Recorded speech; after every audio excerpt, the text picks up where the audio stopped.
À son retour, Poco déposa le fagot comme si rien ne s'était jamais passé. Elle marcha, rangea et reprit sa place.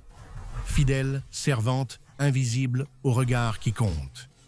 Quelques semaines plus tard, dans une maison où murmures et jalousie se nouaient, 4 femmes se retrouvèrent.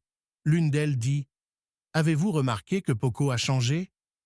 Je crois qu'elle est enceinte. » Les 3 autres acquiescèrent et bientôt la rumeur devint certitude. Notre mari nous a trahis. Il a couché avec Poco. Elles parlèrent pendant de longues heures. Chacune repartit à son travail, mais la graine de la haine était déjà plantée. 1 mois passa. Le ventre de Poco s'arrondit, visible désormais. Les coépouses, craignant qu'elle n'obtienne une nouvelle place dans la maison, ourdirent un plan terrible. L'une d'elles dit « Il faut que nous fassions disparaître cet enfant avant sa naissance. Sinon, Poco ne sera plus jamais notre servante. » L'une savait que Poco aimait le lait frais de vache. À l'aube, elle trait l'animal, versa le lait et y ajouta un médicament pour provoquer un avortement. Elle laissa la calebasse dans la cuisine.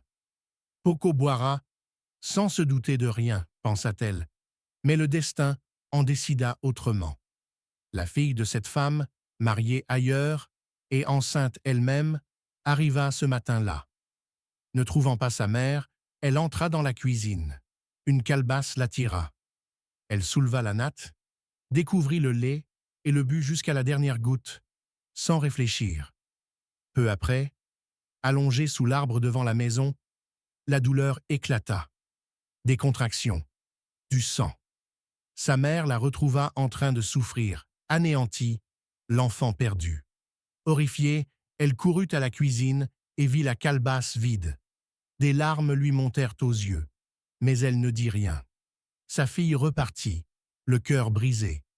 Lorsque la nouvelle parvint aux coépouses, l'une murmura « Tout a mal tourné. Ma propre fille a bu le lait empoisonné et a perdu son enfant. » Mais une autre répondit froidement « Ce n'est rien. Le jour où Poco accouchera, nous l'assisterons. Nous profiterons de l'occasion pour tuer son enfant. Personne ne se doutera de rien. » Les mois passèrent. Le jour approchait. Les coépouses jubilaient déjà, certaines de ramener Poco à sa servitude. Elles ignoraient pourtant ce que la nuit préparait. Un soir, alors que la maison dormait, une présence apparut dans la chambre de Poco. C'était un homme vêtu de blanc, 2 fois plus grand qu'un homme, la peau lumineuse. Sa voix grave résonna. « Poco, ta mère t'appelle. » Tremblante, Poco répondit « Ma mère ne peut pas venir ici. Elle m'attendrait dehors. » L'homme insista « N'ose pas désobéir à ta mère.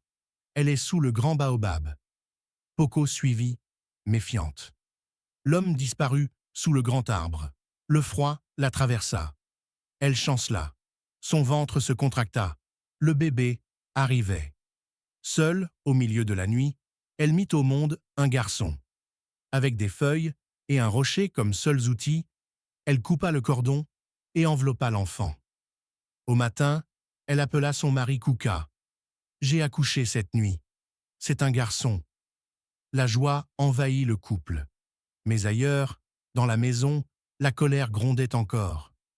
Les coépouses, surprises et furieuses, se réunirent. Comment allons-nous tuer cet enfant, maintenant? Ce qu'elles préparaient et ce que la forêt avait déjà commencé allèrent bientôt se répondre. Le récit ne faisait que commencer.